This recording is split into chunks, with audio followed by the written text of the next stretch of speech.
lesson 14 of this course, we focused on building a slider. And here's the code that we came up with. And it's okay, there's nothing necessarily wrong with this, but I do want you to keep in mind one thing. This is the code required for a very simple slider, but already we have around 40 lines of code. It's a little difficult to understand, and already if I want to add maybe a new ability or feature, I need to figure out exactly where to put it. I think we can do better than this. Again, for small projects, if you can get this to work, that's perfectly fine, because extending it probably isn't going to be something that you'll be doing. However, as you grow into larger and larger projects, code organization is going to be something that is vital. So what we will do in this lesson is we're going to rebuild the JavaScript, but we're going to take advantage of prototypal inheritance, which is a scary JavaScript term, but I'll do my best to explain it. So I'll close this out, and I'm going to open up lesson 15, and here's our finished code, but we're going to start from scratch as we always do. Now the first step is some reading assignments. Now you can do these when you're finished with the video, or you can go through these first. The first article is called Prototypes and Inheritance in JavaScript on Script Junkie. I think this is easily one of the easiest articles to understand. Now again, if you are literally brand new to JavaScript and this course is actually your introduction to JavaScript, it might be okay to skip this lesson because we're going to take things a little bit easier after day 15. However, if you have a modest understanding of JavaScript and you're ready to begin learning about some of these concepts, definitely give this article a read through. And we're also going to be taking a look at modulus, the mod operator. And we'll go over this shortly, but at mathforum.org, they go over pretty well exactly how you would use it in your programming. So those links will be available in the show notes. All right, so we are ready to begin. Once again, I'll switch to full screen, and we have a clean slate. We'll begin by creating a new constructor function. So we'll call this function slider. Now, what do I mean by constructor function? Well, let's go into Google Chrome and we will switch to tutsplus.com, and I'm going to open up Chrome Developer Tools just so we can toy around a bit. Now, think of an array, and we know that we can create an array with var ar equals 1, 2, 3, and now we have an array of items. Now, if you have a little bit of JavaScript experience, you know that you can add items to this.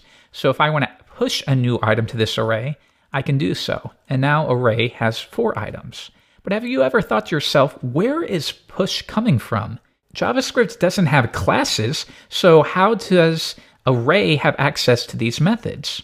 Well, if we take a look at array, we can see that it is a function. Well, that's a little odd. Type of array is a function. What about type of object? That's a function as well. So now we're starting to realize, okay, well, an array is just a constructor function. So let's do it one more time. We're going to dig into array, and I'm going to open up the function. And what you'll see here is this function has properties and methods. But that's a little weird. How can a function have a property or a method? And that's because pretty much everything in JavaScript is an object, even functions. So a function can easily have properties or methods, as we can see right here. Now, the main thing is, though, if we're looking through here, well, we're still not seeing that push method. Where is that? And that's contained within the array's prototype. And don't let this scare you. A prototype is simply an object that any array you create will inherit from. So if we reference our array, we can access its prototype. And because prototype is just an object, we can freely add our own properties and methods to it. So if we take a look at array's prototype right here, let's open that up. Now we can see there's all the methods that we're familiar with, those array-specific methods like splice or map or push, and that's how we can access them. And they're available to the prototype. That way, any array we create can have access to that. But every array doesn't have to have all of these methods in memory. They're contained within the array functions prototype. Now I know that's confusing, but stick with me on this. Now back to our code. When we create this function, we know that this is going to refer by default to the global window object. However, when we treat it like a constructor function, we create a new instance of it. And when we do that, among other things that are probably a little over your head at this point, among other things, this will no longer refer to the window. So if I make this equal to slider and we create a new instance of slider, watch what happens when we console.log this. And we can see that now this refers to slider. So when we create a new instance of slider, it actually creates an object. It sets up the prototype relationship, which it's okay if you don't quite understand that yet. It does take a little while. And then finally, it sets this equal to, in this case, slider. So now within here, we can say things like this dot direction, and we'll say forward. And now we can access that value. I'll delete console, and within here, we'll say console.log slider.direction. And now we can see we can gain access to that. And we can even add methods here. We could say this.move is a function. And once again, I'm going to console.log moving just for our example.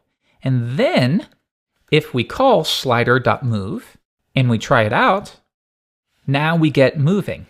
Now here's the thing though. If I check out slider, we'll see that this is what we get. We get this object, and we do have the direction property, and we do have the move method. But watch what happens if I create another instance of slider. We'll say slider2.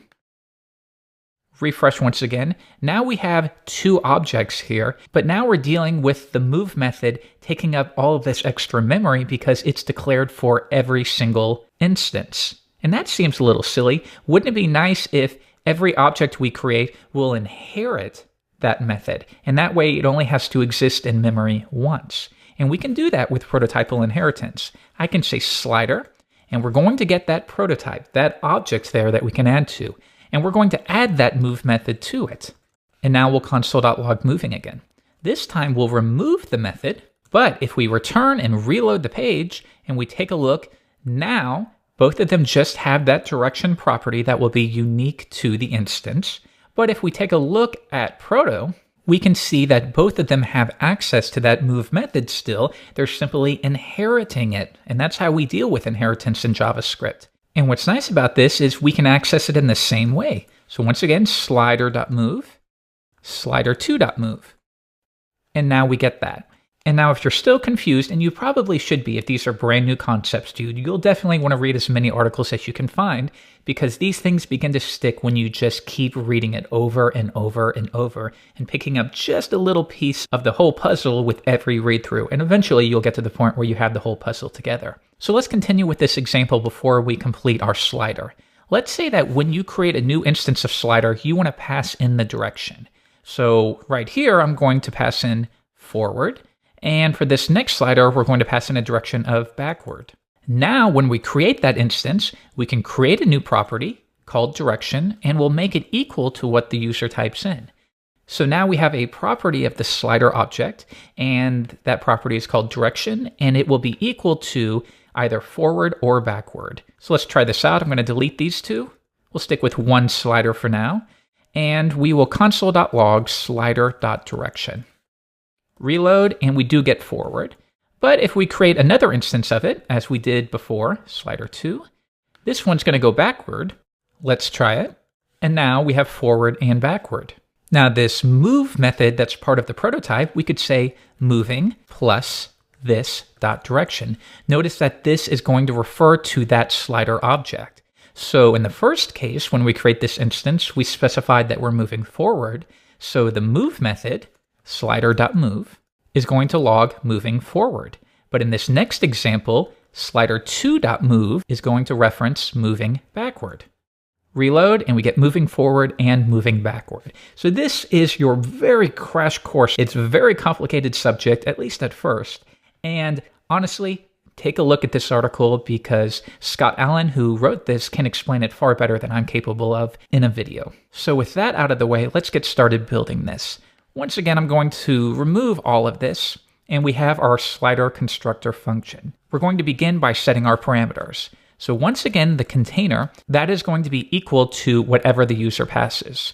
So we'll accept a parameter called container. And that way, when we call new slider, we can pass in what the container is. And if we go back to index.html, you'll remember that the container is the div with a class of slider. So we could pass slider, like that. Now, this jQuery object, where we search for the div with a class of slider, is represented within this container argument. And now we're going to add a new property to the slider object called container. So at this point, we can assign it to slider, and we console.log slider.container, close these out, refresh, and now slider.container is equal to the location of the slider element. Good, so let's do the rest of our properties. We need a path to the navigation, and we're going to store that as the second argument, like so. So now, when we create a new instance of slider, we're going to reference the path to the slider, and we'll also reference a path to the navigation. And we know that's the div with an ID of slider nav. There we go. Let's continue on. Now we need to find our images. So we'll say this.imgs is going to be equal to this.container. Now we're referencing that slider wrap, and we're going to find the images. Next, we're going to have the width, and this is where we figure out what the width is of the image. And we know from the last lesson we can easily grab the first image and figure out what the width of it is. In our case, that's 600 pixels. And then we need to know how many images are in our slider. And we know we can do that by getting the images in the jQuery object and retrieving the length, the number in that collection. And then the final thing we want to do, as with the last lesson, is set the current image that we're on. And before we were doing it as one, but this time I want to show you a different technique, and we're going to stick with how JavaScript works in a lot of ways using a 0 base, where the first item is actually set to 0. So now, when a user creates a new instance of the slider, they pass in the location of where the slider is and where the navigation for the slider is, and then we create a handful of properties. Now the next thing is, because we're dealing with methods and because we're taking this route, it forces us to be a little smarter with how we structure our code. The idea behind a function is that each function should serve exactly one purpose. It does one thing, and that makes it much more maintainable as your projects get larger, because one function isn't doing 50 different things. You have perhaps 50 different functions that each handle each task. And that way, when you're debugging and you know there's a problem in one function, it's much easier to handle. So we'll create a method that will handle the process of transitioning from one image to another.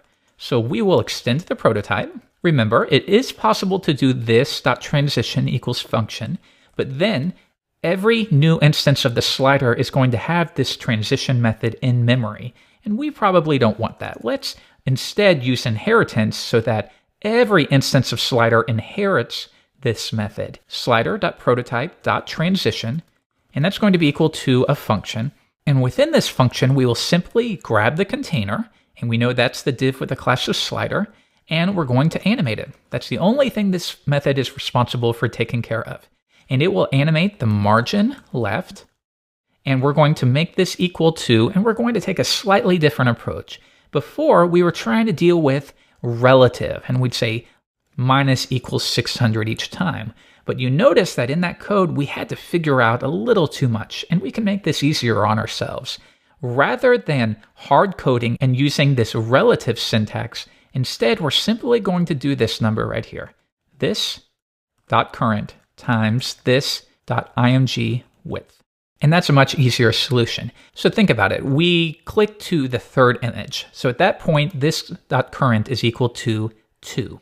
So once we multiply 2 times the width of each image, 600, we get 1200. So we're saying margin left, 1200. Or when the user clicks again, current is equal to 3, and then we would switch to 1800. But as we know from the previous lesson, we really want our margin left to be negative, and that way we push the images to the left because we're applying negative margin. So we really want that to be negative 1800 rather than 1800. So I'm simply going to prepend a dash right here, and we're going to say negative, and then the result of this calculation, negative 1800 or negative 1200. And that's an easier and more elegant way to solve this. Now, it would also be nice, though, to override this. So if the user wants to call this method, and rather than using the current image to calculate it, it would be nice if they could also just say, nope, transition to this value. So for instance, if they would rather pass a value like 0, and we'll store that within coordinates, then we would immediately transition to 0 and ignore any of the default calculations. And we can set defaults really easily, just like that. Now we're saying, when this method is called, if the coordinates argument is not undefined, then we're going to set the margin left equal to that. So if they call transition and pass 0, we're going to set the margin left equal to 0. However, if they don't pass anything at all, in that case, that fails. So then we use this operation to determine where we animate. So now that we have a basic structure in place, notice that we're not really doing much DOM manipulation. We're going to save this for the actual core of our JavaScript, and we will take care of the DOM manipulation somewhere else. And that way we're not hard coding anything specific to a project within these methods. So I'm going to go back to index.html, and you can place this in a different script, or for convenience, we'll place this at the bottom. Now we'll create a variable called slider and make that equal to a new instance of the slider object that we created. Now within here, it needs to know the location of our container, and we know that's slider. Next, we know that we need to pass a location to the navigation. So we'll do that one as well, slider nav. So now we've created a new instance as we did before. The next step is to listen for when the user clicks on one of the navigation buttons. And if we refer back to our constructor, we know that we can access the navigation now by using the nav property. So if we return and we console.log slider.nav, now slider.nav is equal to a path to where the navigation buttons are. So that'll be our first step. We'll say slider.nav, and we want to find those buttons, and when they are clicked, we will execute a function. So for now, let's see if our transition method is working. We'll call slider.transition, and we're going to hard code this value in 1800 pixels. Reload the page, I'll bring this down, and we do not see those buttons because if you remember, we hide the buttons using display none. And that way we can show it with JavaScript. So right here, we'll say slider.nav, show, and then continue on. Reload the page, and now we have our buttons. And when we click on it, we transition to 1800 pixels. Now what's happening here is our transition method is working, but we're applying it to the wrong thing. If you think about it, we have div slider, and that's our main ref. But what we want to manipulate is the unordered list. So why don't we add that on like so, div slider ul. Now we're going to click on it, and we're going to transition 1800 pixels. And so you can see how helpful that is, especially when dealing with larger projects. Admittedly, this is a small project to be worrying about. But now we have this method where we simply call it, and we can immediately switch to anywhere we want. I'll click next, and now we switch to number 2, or if we want to go to number 3, like so. So that's very helpful. But let's just leave it blank and see what happens. Reload, and I'll click next, and nothing's happening. So we need to debug, and this will be an easy one. We'll go back to slider.js, and we call this method, and we animate it, and we're going to animate it this.current, well that's equal to 0, times the image width. So we're having 0 times 600. And if you know your math, you know anything times 0 is going to be equal to 0. So that's the first step, is when the user clicks, we need to update the value of the current property. So let's create a new method that will handle this process. Slider.prototype, and we'll call this set coordinates. This will specify the coordinates of where we are going. Now, the only thing that this will require is whether we are going forward or backward. And I'm going to store that within a variable called dir. And you'll remember that we stored that within the data dir attribute. So now we'll replace this and call slider set coordinates. And now we're going to pass in this .data dir. We call the set coordinates method, and then we get the button that was clicked, and then we look for the data dir attribute, and that will either be equal to prev or next, and we send that through to the method. So now at this point, dir will equal next or prev. So now let's take care of this. Within here, we're going to have some fun with JavaScript and take a look at some of the different ways that we can cast values so that we can shorten code. Now the basic idea is we want to take this .current, the current number, and let's just hard code that in. We're going to add 1 to it. But what if they click on the previous button? Well, in that case, we would want to subtract 1 from it. So we need to figure out a way to determine whether we add 1 or subtract. So let's do it the long way. We could say if direction is next, then we know that we are adding to an image, because now we're on the next image. We went from 2, and now we're on the 3rd image. So if that's the case, we could say this.current plus equals 1, or this.current plus plus. And on the other hand, we could say this.current minus minus, because if this method was called and the direction is not next, it had to be the previous button that was clicked. But now at this point, we're taking up a handful of lines, and this is perfectly readable, absolutely nothing wrong with this. But if we want to shorten it, we could do a different route, and we could say this.current, and we could say if the direction equals next, and in that case, this.current plus plus, and if it's false, this.current minus minus. And that would work as well, but if you want to have some fun, we can even shorten this a little bit more. So I'm going to delete all of these, and we're going to do this route here. This.current, and we're going to plus equals. And we're going to first detect whether direction equals next. That's going to be our test. And if that is the case, then we're going to cast the value to an integer. And this is a neat little trick to have. I'm going to open up Chrome Developer Tools again, and we're going to use these two tildes. And if you use a tilde with a Boolean, take a look. That's going to convert the Boolean to an integer, type of true. And that is equal to a number at this point. So that means, by default, type of true, of course, is a Boolean. But if we use these two tildes, we can cast it to a number. And I'm sorry, type of true.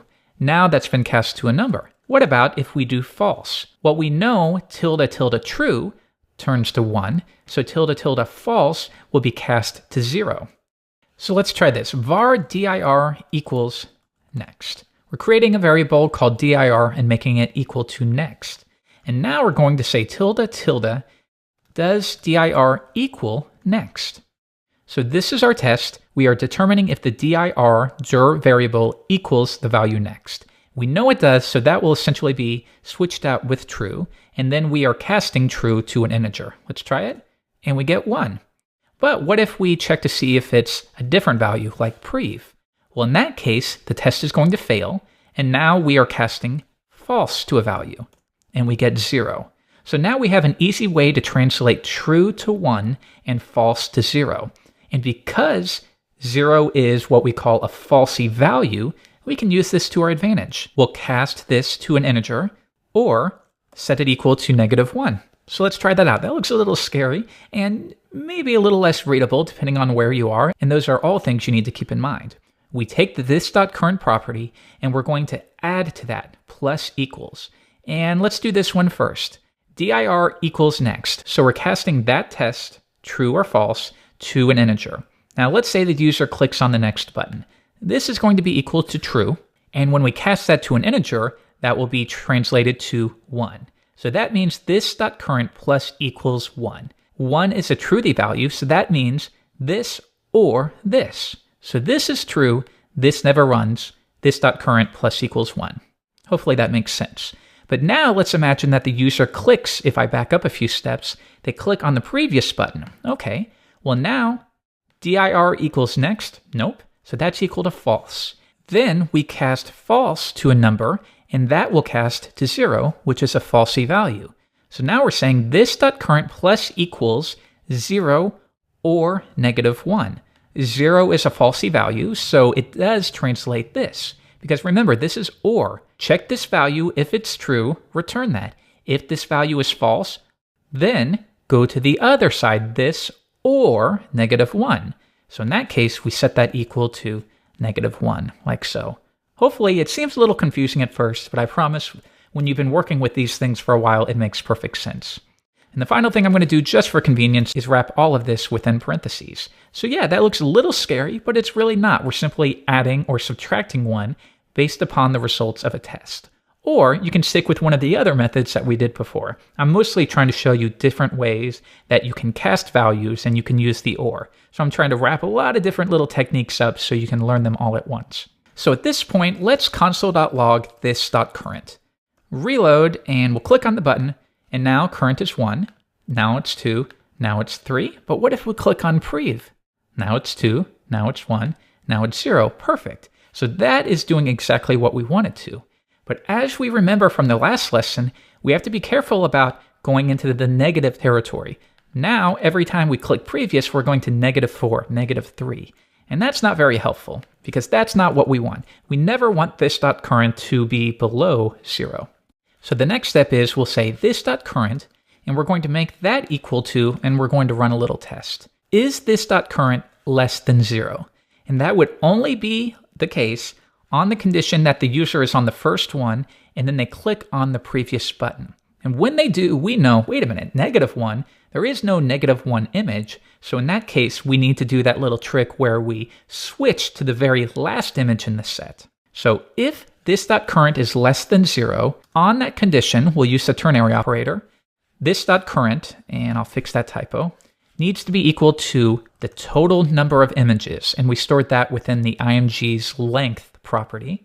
But because we're dealing with 0 base, we're going to subtract 1 to get the total number of images there. But now what if current is not less than 0? Well, in that case, we'll set that equal to this.current mod this.img's length. Ooh, another scary one. Don't worry, we're going to explain all of this. It looks a lot scarier than it really is. Now, the first thing that I see here is that we are referencing this.current a bunch of times. And there's nothing overtly wrong with that, but why don't we have a tiny performance improvement and make it a little more readable by creating a local variable called pose and making that equal to this.current. Now we can replace this pose, and we can also replace it right here, like so.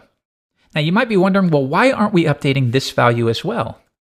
And that's because the pose value only stores the value itself. It is not a pointer to the this.current property. So when we update pose, we are not updating this.current, we are updating pose. So ultimately what we want to do is update the value of the current property. So we're going to keep that as it is. Now after we run this, let's console.log this.current and see what we're doing. And the first step we'll do is click previous.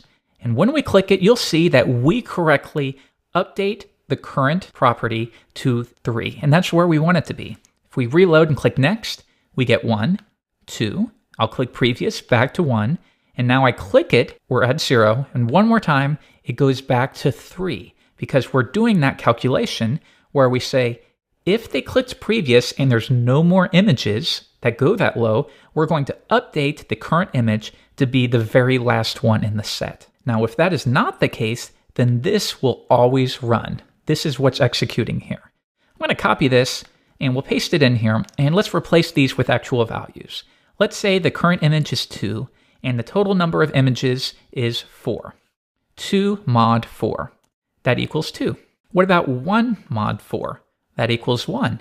So you'll see when the number is less than the total length, 3 mod 4, it's always going to return that current value. But watch what happens when we set it to 4 mod 4. Now we get 0. So that is really helpful for us because in most of the cases, we're making this.current equal to itself. However, once we get to the very last image in the set, this.current is 4. So we're saying 4 mod the number of images, 4 mod 4. And then we're setting this.current back to 0 so that we can reset. So modulus may be something that's new to you. Let's take a quick example here.